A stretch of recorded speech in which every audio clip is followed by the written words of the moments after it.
అది 2012 అక్టోబర్ 22వ తేదీ. అమెరికాలోని పెన్సిల్వేనియా రాష్ట్రంలో వెస్ట్ మరైన్ పట్టణం. అప్పుడు సమయం సాయంకాలం 5:30 గంటలు. భారతీయులు అధికారికంగా నివసించే ఒక నివాస సముదాయంలోని 5వ అంతస్తులో నివాసముంటున్న 31 ఏళ్ల వెంకట్ ప్రసాద్, 29 ఏళ్ల చెంచులత దంపతులు కార్యాలయం నుంచి వచ్చి కాళ్ళు ఈడ్చుకుంటూ నడుస్తూ తమ ఫ్లాట్ దగ్గర ఆగి కాలింగ్ బెల్ కొట్టారు. అయితే మరుక్షణంలోనే తమ వాటా తలుపు కొంచెం తీసుండడం, తాళం వేసి లేకపోవడం గమనించారు. ఇద్దరూ కొంచెం ఆందోళనగానే లోపలికి అడుగుపెట్టారు. ఇల్లంతా నిశ్శబ్దంగా ఉంది. వారి మనసులో ఆందోళన ఉంది కనుక ఆ నిశ్శబ్దం వాళ్ళని భయపెట్టింది. ఇంట్లోకి అడుగు పెడుతూనే ఉండే హాల్లో ఎవ్వరూ లేరు. దానికి ఎదురుగా ఉండే వంటగది వైపు చూస్తూ అటుగా నడిచిన వెంకటప్రసాద్ గుండె కొట్టుకోవడం ఆగిపోయినట్లయింది. వంటగది గచ్చు మీద అతని తల్లి 61 ఏళ్ల సత్యవతి రక్తపు మడుగులో పడింది. బోర్లా పడిపోయి ఉన్న ఆవిడిలో చలనం కనిపించలేదు. చెంచులతకి అయితే నోట మాట పడిపోయింది. వణుకుతున్న చేతులతోనే తల్లిని లేపి తన వైపు తిప్పి చూసిన ప్రసాద్కి ఆవిడ మెడ మీద కత్తిపోట్లు కనిపించాయి. ఆ గాయాల నుంచి వచ్చిన రక్తమే ఆవిడను తడిపేసింది. నేల మీద మడుగు కట్టింది. ఆమెను ఎవరో పొడిచి వెళ్లిపోయినట్టు అనిపించింది. ఆ వెంటనే అతను అక్కడే నిలబడి ఉన్న భార్యను చేయి పట్టి గుంజి శాన్వి ఎక్కడుందని అడిగాడు. 2 పడగదుల్లోనూ, స్టడీ రూంలోనూ, హాల్లోనూ తమ కూతుర్ని కానక ఆ ఇద్దరూ మరింత గాబరాకులోనయ్యారు. భార్య సూచన మేరకు ప్రసాద్ పోలీసుల ఎమర్జెన్సీ నంబర్ 911కి కాల్ చేశాడు. తన తల్లిని ఎవరో హత్య చేసినట్టు, కూతురు మాయమైనట్టు చెప్పి సహాయం కోసం అర్థించాడు. అయితే తాను పోలీసులకు చెప్పి తప్పు చేశానని మరుక్షణంలోనే అతనికి తెలిసొచ్చింది. ఆశ్చర్యంగా ఉంది కదా. వివరాలకు వెళదాం పదండి. భారతదేశంలోని ఆంధ్రప్రదేశ్ రాష్ట్రానికి చెందిన వెంకటప్రసాద్, చెంచులతలు ఓ ఐటీ కంపెనీలో సాఫ్ట్వేర్ ఇంజనీర్లుగా పనిచేస్తున్నారు. వారి పరిచయం ప్రేమగా మారి వివాహానికి దారితీస్తుంది. వివాహ ప్రయత్నాల్లో ఉండగానే అమెరికాలో పనిచేసేందుకు ఇద్దరికీ అవకాశం వచ్చింది. 2007 ఫిబ్రవరిలో ఆంధ్రప్రదేశ్లోనే వారి వివాహం జరిగింది. వివాహమైన కొద్ది రోజులకే అమెరికాకు వెళ్లారు. వెస్ట్ మెరైన్ పట్టణంలో ఒక ఫ్లాట్ కొనుక్కుని నివాసం ఏర్పాటు చేసుకున్నారు. దానికోసం చేసిన అప్పును తీర్చేదాకా పిల్లల్ని కనొద్దనుకున్నారు కూడా. కారు, బ్యాంక్ బ్యాలెన్స్ పొందడం, అప్పు తీర్చడం అన్నీ పూర్తయ్యాయి. అప్పుడు తాము అనుకున్నట్టుగానే 2012 జనవరి నెలలో అందమైన అమ్మాయికి జన్మనిచ్చారు. శాన్వి పుట్టిన తర్వాత చెంచులత 5 నెలల ప్రెగ్నెన్సీ లీవ్ తీసుకుంది. ఇక ఆమె ఆఫీస్కు వెళ్లాల్సిన సమయం వచ్చేసరికి వెంకటప్రసాద్ తల్లిదండ్రులు అమెరికాకు వచ్చారు.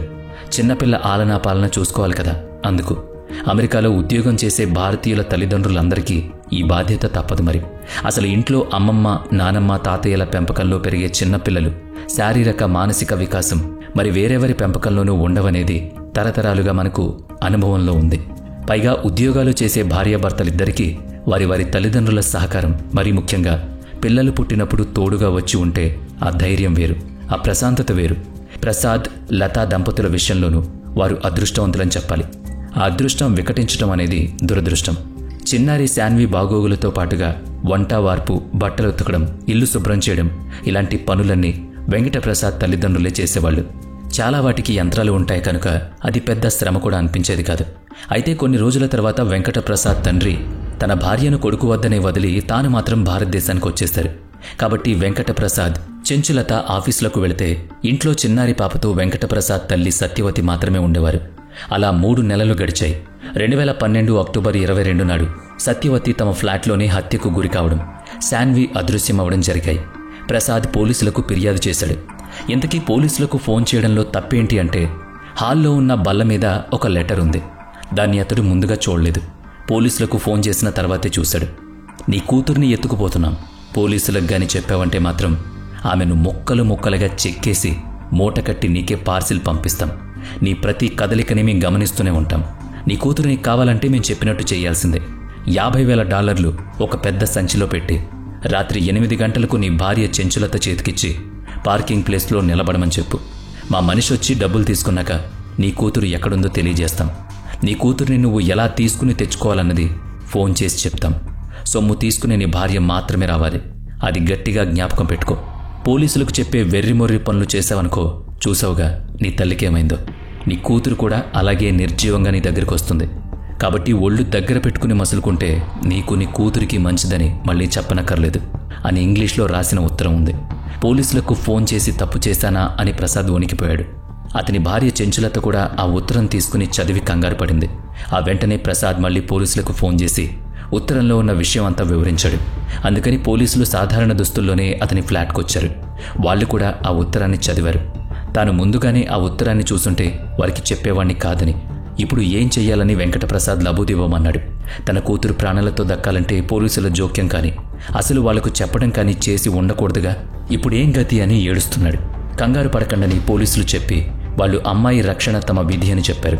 ఇంతకీ ఉత్తరంలో రాసినట్టుగా ప్రసాద్ కదలికల్ని హంతకులు పసిగడుతూ ఉండాలంటే ఏదైనా రహస్య కెమెరా లేదా మైక్రోఫోన్ వంటి టెక్నికల్ పరికరాల్ని అమర్చుండాలి. మరి అలాంటివేవైనా ఉన్నాయేమోనని పోలీసులు ఇంటినంతా సోదా చేశారు.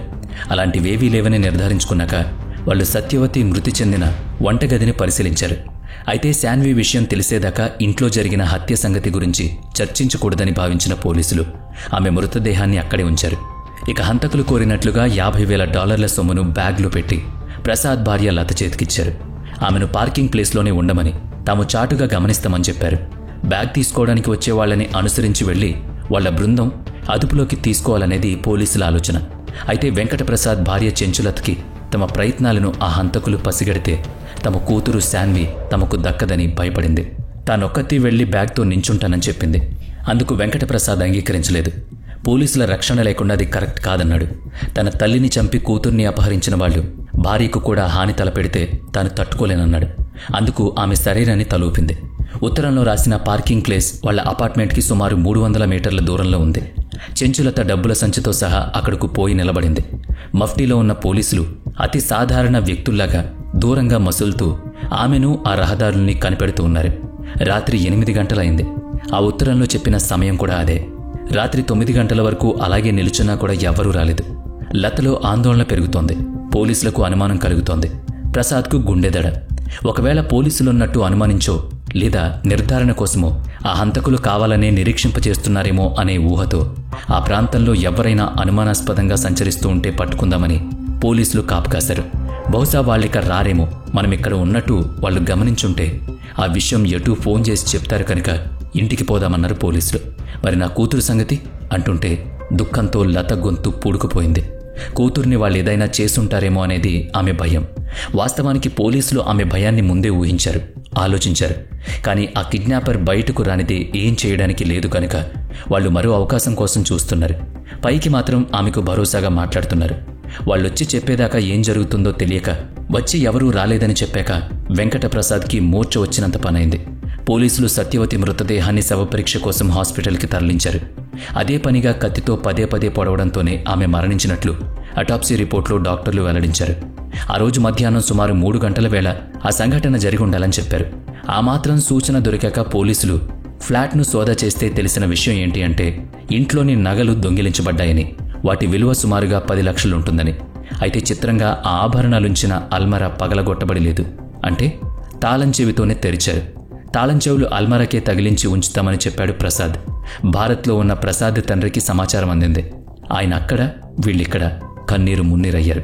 ప్రసాద్ వాళ్ళుంటున్న అపార్ట్మెంట్లోనే ఉంటున్న మరో భారతీయ కుటుంబం ప్రసాద్ లతలను తమతో పాటుగా తమ ఫ్లాట్లో ఉండమని కోరారు. అమెరికాలోని భారతీయ కుటుంబాల వాళ్ళు ప్రసాద్ లత దంపతుల కుమార్తె కోసం తమకు తెలిసిన దారుల్లో ఆచూకీ తీసాగారు.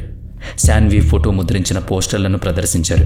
ఆమె ఆచూకీ తెలిపిన వాళ్ళకి $50,000 ఇస్తామని అందులో రాసుంది. అపార్ట్మెంట్ ముందు ఆ చిన్నారి ఆచూకీ దొరకాలని కోరుతూ ప్రదర్శన చేశారు. బాధితులకు మానసిక ధైర్యం అందిస్తుంటే సమస్యను కొంచెం సులభంగా పరిష్కరించేందుకు వీలుంటుంది. అయితే శాన్వి విషయంలో అసలు ఒక్క ఆధారం లేకుండా పోయింది. పోలీసులు అందుకే ముందడుగు వేయలేకపోతున్నారు. సీసీటీవీ కెమెరాల విషయానికి వస్తే ప్రసాద్ తమ ఫ్లాట్కి డోర్ కెమెరా ఏర్పాటు చేసుకోలేదు. అపార్ట్మెంట్ మొత్తంలో ఉన్న సుమారు 50 సీసీటీవీ కెమెరాల ఫుటేజ్లను పోలీసులు వీక్షించారు. అపార్ట్మెంట్ ప్రవేశ ద్వారం సీసీటీవీ ఫుటేజ్లోనూ అనుమానాస్పద వ్యక్తుల రాకపోకలు లేవు. అపార్ట్మెంట్లో నివాసం ఉంటున్న వారి కదలికల్లోనూ అనుమానంగా ఏం కనిపించలేదు. అసలు ఆ దురాగతం జరిగిన వాటి నుంచి ఫ్లాట్లోనే ఉంచిన ఆ ఉత్తరం మినహా ప్రసాద్ దంపతులెవరికీ అజ్ఞాత వ్యక్తులెవరూ ఫోన్ చేయకపోవడం గమనార్హం. దాన్ని పోలీసులు ఊహించారు కూడా. దోపిడీలో భాగంగా నగలు దొంగతనం జరిగుంటుందని, అదే నేపథ్యంలో ప్రసాద్ తల్లిని చంపేసుంటారని, డబ్బు కోసమే కూతురు శాన్విని ఎత్తుకుపోయి ఉంటారని పోలీసులు భావించారు. నగలు డబ్బు ఉన్నాయని తెలిసిన వారే ఈ పని చేసుంటారనేది పోలీసుల సిద్ధాంతం. తమ సంపద గురించి వాళ్ళు ఎవరి వద్దనైనా ప్రస్తావించున్నారా అని అడగ్గా దంపతులిద్దరూ లేదని జవాబిచ్చారు. అలాగే వాళ్ళు పనిచేసే చోట ఎవరితోనైనా ఏ సమస్య అయినా ఉందా అని అడిగారు. అసలు ఈ నేరం ఎటూ కదలకపోవడంతో పోలీసులకు బాధితులకు కూడా ఇబ్బందిగానూ బాధగానూ ఆందోళనగానూ ఉంది. అలాగా కంప్లీట్ ఫోరెన్సిక్ రిపోర్ట్ పోలీసుల చేతికొచ్చింది. అదే వారికి ఒక ఆధారాన్ని అందించింది. ప్రసాద్ ఇంట్లో ఆ దంపతులిద్దరివి. ప్రసాద్ తల్లి మృతురాలు సత్యవతి కాకుండా 13 మంది వేరే వ్యక్తుల వేలిముద్రలు ఫోరెన్సిక్ రిపోర్ట్లో బయటపడ్డాయి. ప్రసాద్ తల్లి సత్యవతి కట్టుకున్న చీర మీద ఒక మనిషి వెంట్రుక కూడా ఉంది. అవి ఎవరివో పోల్చి చూడాలంటే ఎవరో ఒకరు మనుషులు ఉండాలి కదా. పోలీసులకు ఆ మాత్రం తెలీదు? తెలుసు. వాళ్ళు ఆధారాలతో తమకు ఉన్న కొన్ని అనుమానాలను పునఃపరిశీలించే పనిలో పడ్డారు. ఆ సమయానికి వారికి ఒక ఫోన్ కాల్ వచ్చింది. అది ఈ కేసును అమెరికాలోని నేర చరిత్రలో ఒక ప్రత్యేక అంశంగా నిలబెట్టినట్లయిందని ఆ తర్వాత పోలీసులే చెప్తున్నారు. మరి పోలీసులు మళ్లీ పరిశీలించిందేంటి? పోలీసులకు వచ్చిన ఆ ఫోన్ కాల్ ఏంటి? అసలు తర్వాత ఏం జరిగింది? ఆ పాప దొరికిందా? హంతకులెవరు? అసలు ఈ అఘాయిత్యానికి ఎందుకు పాల్పడ్డారు? ఇది తెలియాలంటే దీనికి కొనసాగింపుగా రాబోయే పార్ట్ 2ను చూడాల్సిందే. So stay tune to think deep. Video నచ్చితే లైక్ చేయండి, షేర్ చేయండి. ఇప్పటివరకు మన ఛానల్ని సబ్స్క్రైబ్ చేయనట్లయితే ఇప్పుడే సబ్స్క్రైబ్ చేసుకుని పక్కనే ఉన్న బెల్ ఐకాన్పై క్లిక్ చేయండి. నెక్స్ట్ వీడియోలో మళ్ళీ కలుద్దాం.